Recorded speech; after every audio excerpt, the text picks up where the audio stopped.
야당이 추진하고 있는 이른바 한동훈 특검이 네. 계속 원희룡 후보, 나경원 후보의 입에서 더 자주 오르내리는 현상을 보고 굉장히 이거 나중에 어떻게 하려고 그래? 이런 생각이 들었어요. 네.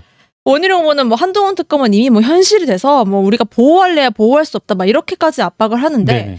이런 분위기라면 전당대회 이후 만약에 야당이 한동훈 특검에 속도를 낼 때 여당 내부에 이렇게 부될 가능성이 있지 않을까요? 어떻게 보세요? 정말 한동훈 후보가 검찰에 기소될 만한 특검에 의해서 기소되고 공소될 만한 그런 건덕지가 있나 하면은 전 그 부분에 대해서 아주 지극히 회의적이라고 보고요. 네. 저는 몇몇 뭐 극성 유튜버들 중에서는 뭐 개딸 여론이라든가 예. 이분들은 당연히 한동훈 특검 하고 싶겠죠. 이유와 뭐든 간에.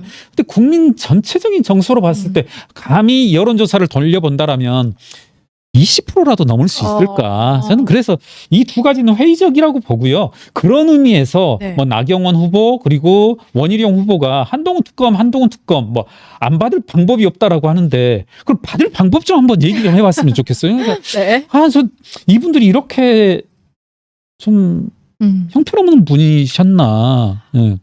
한동훈 특검까지 이제 계속 이제 얘기를 하니까 이게 한동훈 후보가 계속 이제 최상병 특검의 그 중재안을 냈잖아요. 제3자 글 내니까 이 윤 대통령을 위험에 빠뜨릴 수 있는 최상병 특검은 추진을 하자고 하면서 왜 자기에게 들어오는 특검의 칼날에 대해서는 거부를 하느냐 이 논리로 계속 한동훈 특검 얘기를 한단 말이죠. 네네.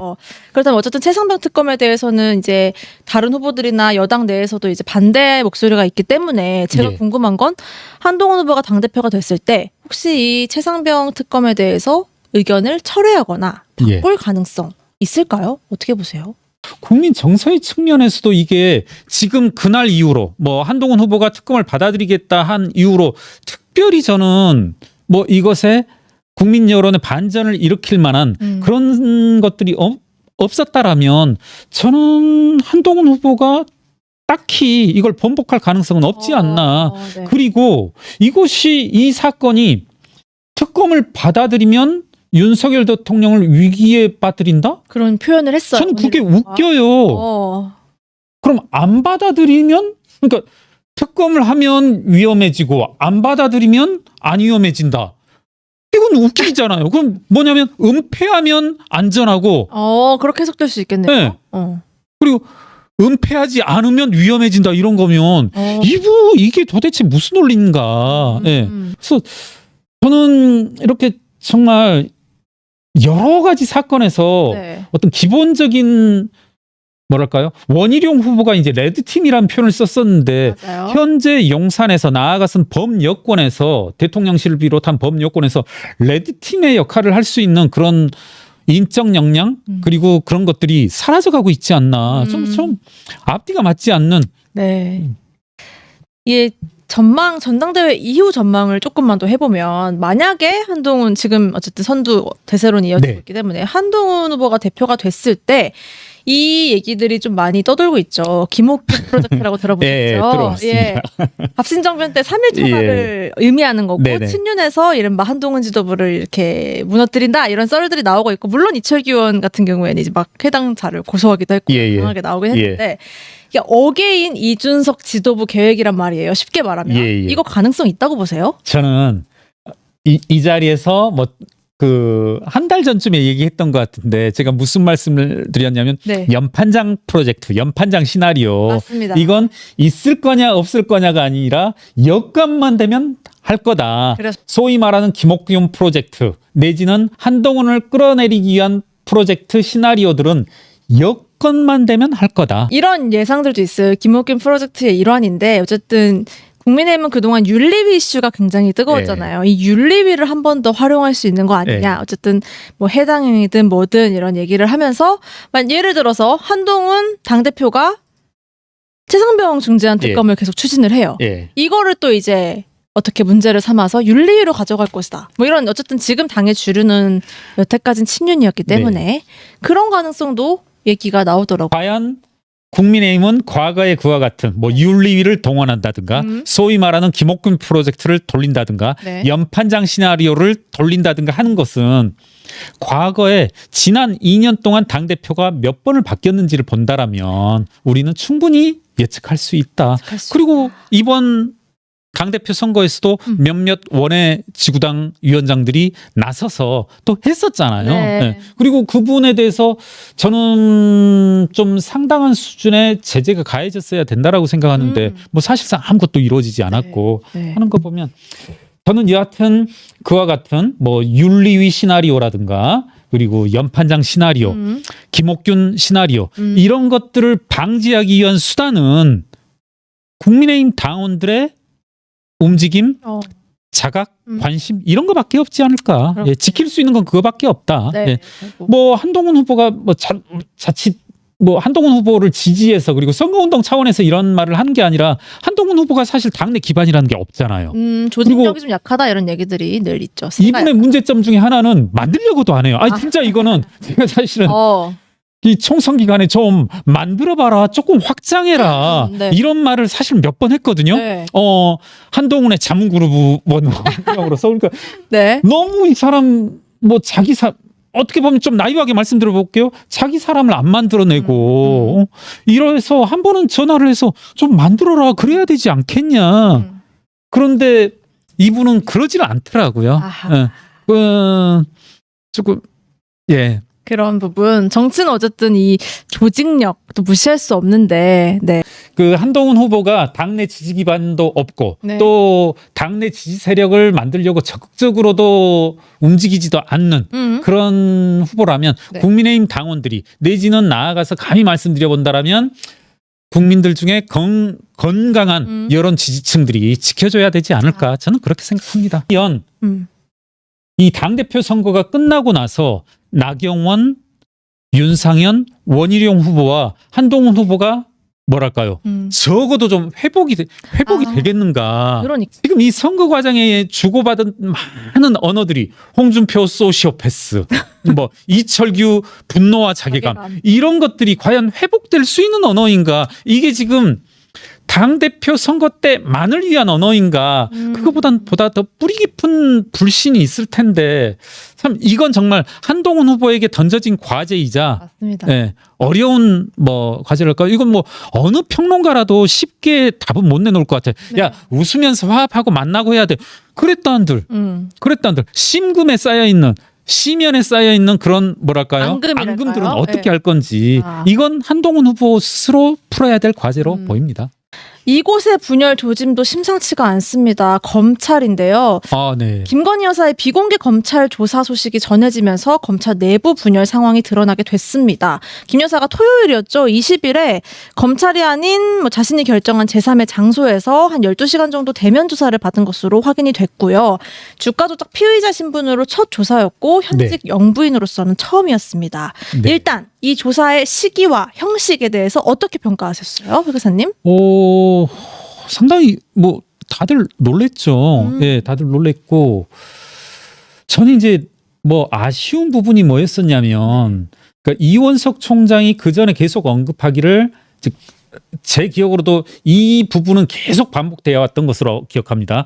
법 앞에 예외도 특혜도 성역도 없다. 그리고 저 이 부분을 뭐 특히 도이치모터스 주가 조작에 대해서 나름대로 자료들을 많이 검토했고 이 자리에서도 수차례 언급을 했던 사안인 만큼 저는 이 대통령실에 혹은 좁게 본다라면 이 김건희 여사의 대응에 따라서 쉽게 뭐랄까요? 대응이 가능한 부분이다. 네. 그런데 문제는 그렇다면 보다 좀 더 뭐랄까요? 마찰음이 작을 수 있는 그런 방법을 찾을 수 있지 않았었을까. 네. 그러니까 검찰총장에게 비난이 있을지언정 사전에 이창수 서울지검장이 이원석 총장에게 당연히 알리고 그리고 나서 합의하에 뭐 서로 간에 좀 티격태격이 있다 하더라도 합의된 방식으로 소환을 하고 조사를 했었으며 지금 소환 방법, 조사 방법은 지금의 이 방식 그대로라 하더라도 그런 식으로 했어야 되지 않나. 이원석 총장이 사실 이 조사 사실을 몰랐고 또 이제 조사가 끝날 쯤 사후 통보를 받았고요. 오늘 출근길에도 작심 발언을 했죠. 어떤 보고도 못 받았다고 사실을 확인을 해주면서 특혜도 성역도 없다는 원칙을 깼다. 이 점 사과드린다라고 했거든요. 그러니까 굉장히 좀 내심 분노한 거 아닌가요? 이 정도면? 그렇죠. 보시면 이제 제가 알기로도 쭉 보면은 집까지 걸 수 있다. 뭐 이런 맞아요. 식으로 해석할 수 있는 발언을 하셨더라고요. 네. 2년 2개월이나 검찰총장 역할을 했으니 이 자리에 무슨 여한이 있고 미련이 남아 있겠습니까? 저는요. 그러니까 이 여기에서도 최상병 특검 관련 사안도 그렇고 이 사안도 그렇고 이게 어떻게 받아들였을지 모르지만은 시청자 여러분들께서 최상병 관련 사건, 그 해병대원 사건도 이게 잘 충분히 해결할 수 있는 일이거든요. 일 처리 과정에서 오류가 있었고 심지어는 위법한 사항이 있다라면 그거 그대로 법적인 처분을 하면 되고 또 네. 법적인 뭐 우리나라에서 검찰의 기소뿐만 아니라 법원의 판단이란 부분도 있으니까 그와 같은 절차를 밟아 나가면 되는 사안인데 이걸 대단히 부적절한 방법으로 국민들에게 저처럼 어떻게 보면 저도 그 사안들 일일이 꼼꼼히 체크하진 않았는데 네. 예를 들면 총선 과정에서 갑자기 핵심 인물이라고 할 수 있는 이종섭 전 호주 대사를 전 장관을 호주 대사로 임명해 버린다든가 네. 이런 것들을 보면 이제 국민들로서는 의문을 가지는 거죠. 그러니까 전 이거 역시도 저는 도이치모터스 주가 조작과 관련해서 충분히 정면 돌파할 수 있는 사안이다. 네. 더군다나 결혼 이전이고 그리고 이 자리에서도 한 뭐 건 1년 전쯤 말씀드렸습니다마는 주가 조작과 관련해서 전주들을 처벌한다는 게 이게 뭐 어떤 법적 불비라고 해도 좋습니다. 정말 쉽지 않습니다. 우리나라에서. 그간 판례로 축적된 것들이. 네. 저도 쭉 보도들을 보면 이제 법조계의 중론들은 전주라는 사실만으로 처벌은 힘들다. 이런 것들은 모두 다 동의를 하고 지금 그렇다라면 주가 조작을 과연 공모했느냐, 둘이 짜고서 했느냐, 이제 이게 그거죠. 문제가 되는 건데 그렇다라면 이걸 전공법으로 보다 국민들이 납득할 수 있는 방법으로 소환되고 조사받고 하는 것이 맞지 않았을까? 왜 이와 같은 또 불협화음을 내는지 정말 저는 그 원희룡 후보의 그 워딩으로 또 얘기해 본다라면 네. 지금 여권 내 좁게 말한다면 대통령실 내에 레드팀의 부재 혹은 레드팀의 역할상에 어떤 심각한 장애가 있지 않나 좀 그렇게 대통령님 봅니다. 뭐 이러면 안 됩니다. 이렇게 하시면 안 됩니다라고 직언을 하는 참모나 인물이 있어야죠. 저는 지금은 없는 것 같다. 예. 네. 그러니까 뭐 많은 말을 들었어요. 저도 뭐 어떻게 보면 넓게 본다라면 여권의 가운데 갔던 사람 중에 한 사람으로서 항상 하는 말이 저희 그런 말 못합니다. 그런 말하면 좀 신상의 불이익을 받을 수 있습니다. 아니 왜 그런 걸 무서워하는지 모르겠어요. 그 레드팀이라고 하는 건 그런 걸 해야 되는 거고 네. 그와 같은 역할은 있어야 되는 거니까 그걸 본인들의 어떻게 보면 뭐 노골적으로 말하면 본인의 신상에 위험이 있을지 없을지 모르잖아요. 네. 해보고 나서 신상의 위험이 있을지 없을지 따져봐야지. 해보지도 않고서 저희 그런 말 못합니다. 그럼 그 자리를 스스로 그만둬야죠. 그런 걸 못하면. 그런 분들이 저는 이게 국민 여론을 눈치도 봐야 되고 당연히 네. 눈치 봐야죠. 어떻게 보면 상전이잖아요. 너무 좀 뭐랄까요? 구태의연한 발언일 수도 있지만은 대통령 위에 국민들이 있는 거고 국민의 눈치를 봐야 하는 건데 너무나 이런 것들에 있어서 뭐랄까요? 국민들이 보기에 최고 의사결정권자가 보기에 석연찮은 부분들이 너무 네. 많다. 그래서 여러 최상병 건이나 김여사 건이 좀 호미로 막을 거 좀 가래로 그렇죠. 그런 상황까지 맞습니다. 키웠다. 네. 그 비유가 정확할 것 같습니다. 호미로 막을 거 가래로 또 지금 가래로도 못 막는 못 막고 있다. 점점 어떻게 보면 조그만 사안을 이렇게 눈덩이로 만드는 재주는 있다. 네. 네. 그런 재주는 없어도 되는데 그렇죠. 그러니까요. 네. 네. 검찰 분열까지 이제 얘기가 나오고 있으니까 사실 일이 많이 커졌고요. 이원석 총장이 취임했을 때 사실 이분은 친윤 쪽이라기보다는 엄연히 구분했을 때 한동훈 검사와 가까웠다 뭐 이런 얘기들이 많았고 이번에 충돌한 중앙지검장 같은 경우에는 명백히 친윤이라는 이제 분류가 됐단 말이에요. 예. 그러다 보니까 이제 정치에서는 한동훈 후보, 검찰에서는 이원석 총장 이 둘 모두와 용산이 좀 배제하고 있는 것 아니냐 이런 얘기들도 나오던데요. 이런 것까지 좀 얘기가 나오는 것 자체가 좀 일이 커질 만큼 커졌다. 그런 거죠. 네, 그러니까 네, 네. 이제 뭐 자꾸 일각에서는 네. 김경률은 항상 검찰과 같이 움직이면서 이래왔다. 이게 네. 과거에는 이제 조국 지지자들, 개딸분들이 말하다가 이제는 최근에는 이제 국민의힘 또 일부 지지층이 일부가, 네. 김경률은 한동훈 검찰 시절부터 함께 움직였다 하는데 이제 전혀 그런 적은 없었고 네. 그게 가능하겠습니까? 나경원 후보의 말도 안 들어주는 사람이 김경률이 말했다고 들어줄 사람 같아요. 한동훈 후보가. 절대 그런 사람 아니고요. 네. 아니 정말 네. 정말 하고 싶은 말만 하는데. 네. 아니, 네. 그래서 네. 저는 항상 무슨 사건들이 딱딱딱딱 머리에 떠오르세요? 떠오르는데 근데 입에서 쉽게 나오지 않으시는 네. 거예요. 아니 근데 제 성격이 또 언젠가는 얘기할 것 같아요. 그러니까 네. 저는 그러니까 어쨌든 그게 이 김 여사 수사가 어쨌든 굴러가고 있긴 한데요. 대중이 이 상황을 어떻게 받아들일까요? 만약에 여기서 무혐의가 나오고 주가 조작도 그렇지만 이 명품백 수수도 같이 굴러가고 있기 때문에 수수료까지 무혐의가 나온다면 정부 여당에 얼마나 어떤 영향을 미칠지도 사실 여당으로서도 우려스러울 것 같아요. 예. 새로운 지도부가 꾸려져도 이것도 굉장히 부담이 될 것 같은데 네. 여론은 사실 좋진 않을 거 아니에요. 그렇죠. 네, 그렇죠. 예, 예. 그러니까 국민들이 보기에 그럴 것 같아요. 이 주가 조작 사건이라는 게 김어준이 말하는 것처럼 김어준 씨가 이 도이치모터스 주가 조작 사건을 이야기할 때 어떻게 설명하냐면 도이치모터스 그래프를 이렇게 화면에 띄우고 야 봐라 도이치모터스 주가가 이렇게 뛰었잖아. 주가 조작이 있었고 김건희 여사는 여기에 계좌를 빌려줬으니까 계좌가 들어갔으니까 김건희 여사도 주가 조작범이다 이렇게 하는데 이런 게 아니고요. 여러분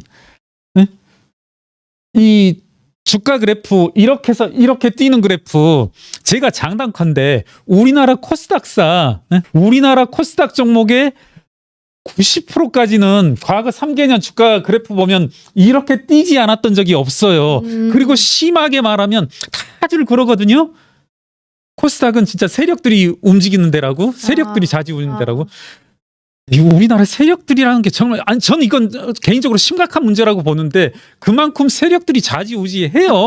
예. 주가 어떻게 보면 주가 조작이 거의 일상화되다시피 한 곳이 이제 코스닥이고 그런데 그거 가지고 그와 같은 걸 가지고 뭐 김건희 여사 이런 거 그러니까 너무 또 김어준까지 끌어들이고 김어준 정청래 끌어들이면 이제 흥분하니까 경로하시는 마감 시간이 곧 다가오니까 제 말씀은 그러니까 이 짧게만 말씀드리면 결혼 이전에 있었던 사건 그리고 사건의 본질로 비추어서 충분히 주가 조작 혐의로부터 주장하던 것이 여사 측이 주장하는 것이 사실이다라면 충분히 정면 대응할 수 있는 거였었고 그렇다면 보다 투명한 방식으로 국민들을 설득할 수 있는 방식으로 해결할 방법이 있었다. 그리고 지금이라도 가능하다. 그런데 자꾸 오히려 이게 여러분 한번 생각해 보십시오. 너무 이상하게만 볼 게 아니라 문재인 정부 시절에 이걸 가만 놔뒀겠냐고요. 경찰 들여다보고 검찰 수차례 들여다보고 한 사안이란 말입니다. 그런다라면 보다도 좀 적극적으로 좀 공개적인 방식으로 합리적인 납득할 만한 방식으로 대처하는 게 맞지 않았었나. 오히려 정권이 바뀌고 윤석열 대통령이 들어서고 나서부터 하나하나의 사건들이 과거에는 어떻게 보면 대응이 되고 납득을 시켰던 것이 오히려 꼬여버리는 그런 것들을 보면서 정말 아까도 말씀드렸지만 일 키우는 재주는 있다. 네, 좀 클리어했으면 좋겠다. 조금 더 말씀해 주셨고요. 민주당 얘기 넘어가기 전에 이 지난주 윤 대통령 탄핵 청문회 법사위에서 있었는데 이건 어떻게 보셨는지 간단히 여쭙고 싶었어요. 탄핵 청문회가 있었나? 이런 생각이 들더라고요. 그만큼 뭐랄까요? 여러분도 그러시잖아요. 탄핵 청문회 때 뭐가 오갔는지 전혀 기억도 안 나실 거고 사실 청문회라 하면은 국회에서 우리나라 입법기관에서 그와 같은 청문회가 있었을 정도라면 상당히 야당 입장에서는 호재일 게 분명하고 국민들에게 호소할 수 있는 그런 소재가 있었어야 됨에도 불구하고 기억나는 거 아무것도 없으실 것 같은데 저 막 찾아봤거든요. 내가 뭘 기억할 수 있나. 심지어는 신문 기사를 보면서 그래 내가 이걸 뭘 기억해내야 되고 뭘 이야기해내야 된다라고 했음에도 정말 떠오르는 게 없더라고요. 그리고 결정적 한 방이 없었다는 평가가 그래서 많이 나오고 있나 봐요. 지금. 그렇죠. 알맹이가 없었다. 예. 그러느니 안 하느니만 못한 그런 것이지 않았나. 그러니까 제 생각엔 이제 한편으로 이번 22대 국회의 어떤 상징적인 사건이지 않을까. 앞으로 지금 몇 개월이 지났냐면 5월, 6월, 2개월, 5, 6, 7, 3개월 지났다. 5, 6, 7, 6, 7, 2개월인가요? 네. 2개월 지났는데 앞으로 48개월을 상징적으로 보여주는 모습 아닌가. 이런 모습 계속될 것 같아요. 22대 국회. 네. 저는 이번 국회는 어떻게 보면 초선 비율이 그다음 높지도 않고 소위 이른바 민주당 내 맹장이라고 할 수 있는 뭐 정청래 누구 뭐 다 들어갔는데 이런 모습들이 앞으로 4년 계속 반복될 것이고 국민들 입장에서는 상당히 피곤한 모습들이 계속 반복될 것 같다. 공격수들 네. 네, 민주당.